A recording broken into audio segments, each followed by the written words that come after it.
ہمیں یہ بابوں کے تڑکے لگا کے، یعنی سواریاں آپ نے بٹھائی مکہ مدینہ کی اور اتارا کہ میں آپ سے ایک بات کروں، جی سر یہ لفظ آپ لے رہے ہیں مرزا صاحب سے.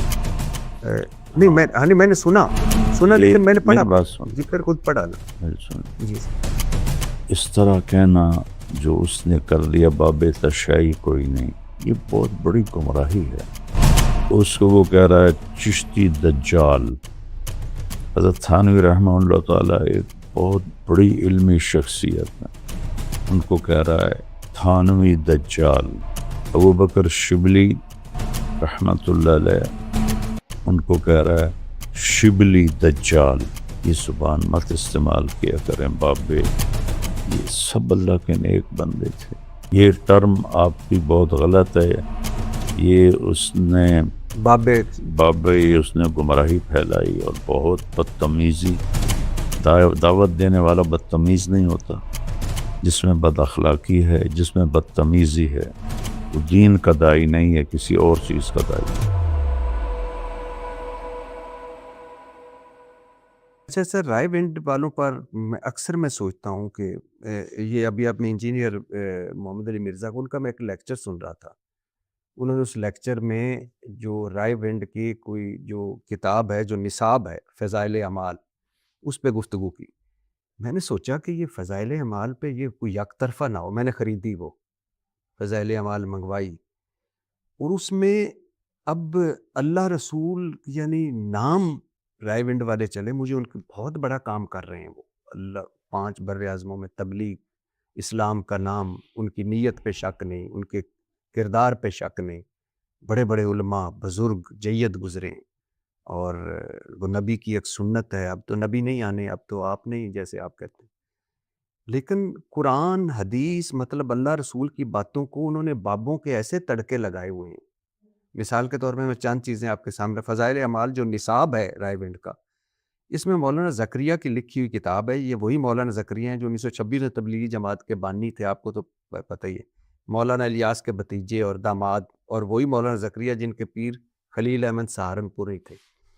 صفحہ نمبر 8 پر اس کتاب کی تمہید میں مولانا زکریا لکھتے ہیں 1938 میں میری عمر 40 سال کی تھی. ایک مرض کی وجہ سے دماغی کام روک دیا گیا. میں نے سوچا ان خالی ایام کو ایک بابرکت شغلے مشغلے میں صرف کروں، لہٰذا یہ کتاب لکھنا شروع کر دی. اگر میرے یہ اوراق پسند خاطر نہ ہوئے تب بھی میرے یہ خالی ایام اس مشغلے میں کٹ جائیں گے. اب جس بندے کو ایک مرض کی وجہ سے دماغی کام سے روک دیا گیا تھا، مطلب دماغ کا کام نہ کریں، وہ یہ کتاب لکھ رہے ہیں، اور وہ پورے ایک نصاب ہے. آگے سنیے سر. ویسے اس پہ اگر آپ کوئی کہنا چاہیں تو یہ آگے تمہید میں کیا ہے؟ آگے کیا ہے؟ صفحہ نمبر 560. امام ابو حنیفہ کو اللہ نے صاحب کشف بنایا تھا. وہ جب کسی کو وضو کرتے ہوئے دیکھتے تو اس شخص کے اعمال مطلب گناہ بھی دیکھ لیتے، حتیٰ کہ یہ بھی پتہ چل جاتا ہے کہ گناہ کبیرہ کیا ہے یا گناہ صغیرہ. اور پھر لوگوں کو بتایا کرتے تھے تم یہ گناہ نہ کیا کرو، یا تم گناہ کیا ہے توبہ کر لو. اب یہ نہ یہ کشف رسول کو ہے، نہ یہ کشف صحابہ کو ہے کہ وضو کرتے ہوئے، لیکن چلو ان کو بھی چھوڑ دو.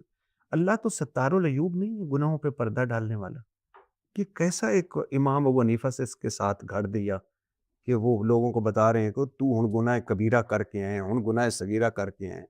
مثال کے طور پہ میں ابھی آپ کے پاس بیٹھا ہوں تو کہ روزہ نہیں رکھا ہے تو، اور لوگ بیٹھے ہوئے ساتھ. یہ بھی اچھا. پھر آگے سنیے، اس پہ کوئی بولنا چاہیں گے، بات کرنا؟ کریں کہ آپ پوری بات کریں. نہیں تو یہ کیوں گھڑا ہے انہوں نے؟ امام ابو حنیفہ صاحب کشف تھے تو حضرت عثمان رضی اللہ عنہ کی مجلس میں ایک شخص آیا. جی آپ نے فرمایا اب کیا ہوا، لوگوں کو ہماری محفل میں آتے ہیں اور ان کی آنکھوں سے زنا ٹپک رہا ہوتا ہے. تو وہ کہتا ہے وہ شخص اوحی بعد الرسول، کہ اللہ کا رسول کے بعد بھی وہی آتی ہے؟ تو حضرت عثمان نے فرمایا نہیں، اللہ کے نبی کا فرمانا اتقوا فراست المومن فإنہ ينظر بنور اللہ. مومن کی فراست سے ڈرو، وہ اللہ کے نور سے دیکھتا ہے. تو یہ کرامات ہیں، ان کو مانے نہ مانے کوئی ایمان پہ آپ فرق نہیں پڑتا. یعنی آپ یہ سمجھتے ہیں کہ ابو حنیفہ کا صاحب کشف تھے؟ ہو سکتا ہے، اچھا. اور ان کو وضو کرتے ہوئے نظر آتا تھا؟ ہو سکتا ہے، بالکل ہو سکتا ہے۔ اچھا سر، آگے صفحہ نمبر 427 کوئی صوفی عبدالعزیز صاحب ہیں جو بالکل ان پڑھ ہیں، اس میں لکھا ہوا ہے، مگر یہ صاحب کسی کو حدیث بیان کرتے ہوئے اندازہ لگا لیا کرتے تھے کہ حدیث سچی ہے یا ضعیف حدیث۔ کیسے کہ فار ایگزامپل جب وہ حدیث بیان کر رہا ہوتا تھا تو صوفی عبدالعزیز کو اس کے منہ سے نور نکلتے نظر آتا تھا کہ حدیث سچی ہے جھوٹی۔ اب مجھے یہ سمجھ نہیں آئی کہ صوفی ان پڑھ آدمی، صوفی صاحب کو نور کیسے نظر آئے کہ یہ حدیث نور نظر آتا تو حدیث سچی، نور نظر آتا تو حدیث غلط۔ آپ پھر ریلیونٹ باتیں کر رہے ہیں۔ نہیں میں سر یہ ریلیونٹ نہیں ہے، یہ فضائل اعمال ہے سر۔ ایک ہمارے بہت بڑے جو ہم جن کی بہت 5-7 بر اعظموں میں تبلیغ ہو رہی ہے، ان کا نصاب ہے، اس نصاب میں یہ ہمیں یہ بابوں کے تڑکے لگا کے، یعنی سواریاں آپ نے بٹھائی مکہ مدینہ کی اور اتارا کہ میں آپ سے ایک بات کروں، جی سر۔ یہ لفظ آپ لے رہے ہیں مرزا صاحب سے۔ نہیں میں نے سنا لیکن میں نے پڑھا، میری بات سن، جی پھر خود پڑھا نا میری سنیں۔ جی سر۔ کسی کو حقارت سے بولنا، کسی کے بارے میں کسی کو حقیر سمجھنا، جی سر۔ اور خاص طور پر وہ لوگ جن کی ایک ہسٹری ہے، ان کو اس طرح کہنا جو اس نے کر لیا باب تشیع کوئی نہیں، یہ بہت بڑی گمراہی ہے۔ معین الدین چشتی رحمۃ اللہ علیہ پاکستان میں انڈیا میں پہلی ہستی ہیں جنہوں نے اسلام کو متعارف کروایا، ہزاروں لوگ ان کے ہاتھوں مسلمان ہوئے۔ میری اپنی نسل کا پہلا بندہ ان کے ہاتھ مسلمان ہوا، اس کو وہ کہہ رہا ہے چشتی دجال۔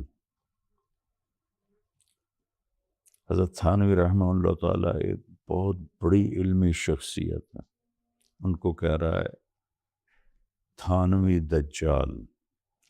ابو بکر شبلی رحمۃ اللہ علیہ یہ نہاوند کی گورنری چھوڑ کر جنید بغدادی کے شاگرد بنے تھے اور ان سے خلافت ملی تھی، ان کے جانشین بنے تھے۔ ان کو کہہ رہا ہے شبلی دجال۔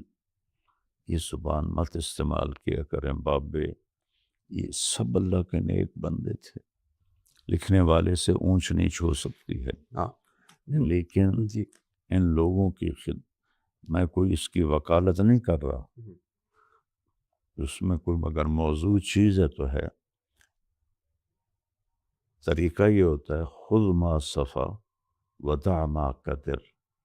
قرآن کے علاوہ کوئی کتاب خطا سے پاک، جی میں یہی کہہ رہا ہوں۔ چاہے وہ بخاری ہے چاہے وہ مسلم۔ ہاں لیکن سر آپ نے یہ پڑھی ہے نا فضائل اعمال، کیوں؟ چیز پڑھی ہے، ہاں تو میں آپ کو ایک آپ اس میں دوسری طرف لے جا رہا ہوں۔ جی وہ میں ایگری کرتا ہوں، وہ نہیں ہونا چاہیے۔ یہ ٹرم آپ کی بہت غلط ہے، یہ اس نے بابے اس نے گمراہی پھیلائی اور بہت بدتمیزی۔ دعوت دینے والا بدتمیز نہیں ہوتا، دعوت دینے والا بد اخلاق نہیں ہوتا۔ جس میں بد اخلاقی ہے، جس میں بدتمیزی ہے، وہ دین کا داعی نہیں ہے، کسی اور چیز کا داعی۔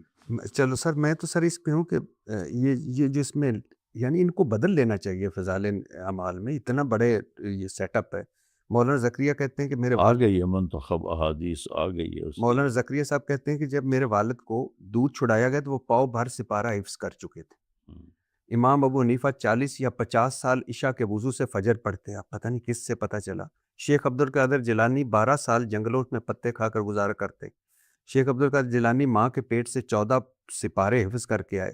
میں ابھی وہ سن رہا تھا، آپ نے شاید سنی، وہ میں غوث الاعظم کا دھوپی ہوں۔ حضور صلی اللہ علیہ وسلم کے صحابہ خلفائے راشدین کو یہ جنت کی بشارتیں ملی، حضرت عثمان قبر پہ جا کے رویا کرتے تھے۔ یہ واقعات تو بے بنیاد ہیں۔ اچھا نبی ایک یعنی اب صفحہ نمبر 374 پر ہے، نبی جب قیام اللیل کرتے تھے تو اس رسی سے خود کو باندھ لیا کرتے تھے تاکہ نبی ہاں تاکہ نیند کے غلبے کی وجہ سے گرنا پڑے۔ آپ نے تو صحابہ کو منع فرمایا، اپنی بیٹی کو منع۔ غلط ہے، یہ فضائل اعمال میں ہے بھی نہیں۔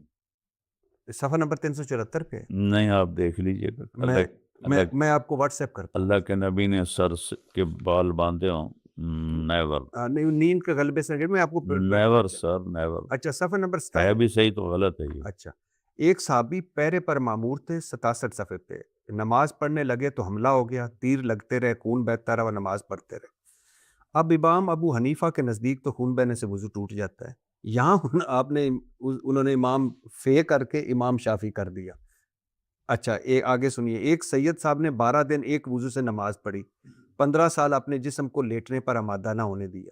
اب یہ ورلڈ ریکارڈ ہے، گنز بک کا ورلڈ ریکارڈ میں سید صاحب کو جانا یہ چاہیے۔ سب فضول باتیں۔ تو یہ فضول فضائل اعمال میں ہے، آپ کے تبلیغی جماعت کے نصاب بھی کتاب ہے، اس میں نہیں ہونی چاہیے۔ حضرت آدم کی توبہ حضور کے وسیلے سے قبول ہوئی تھی سر۔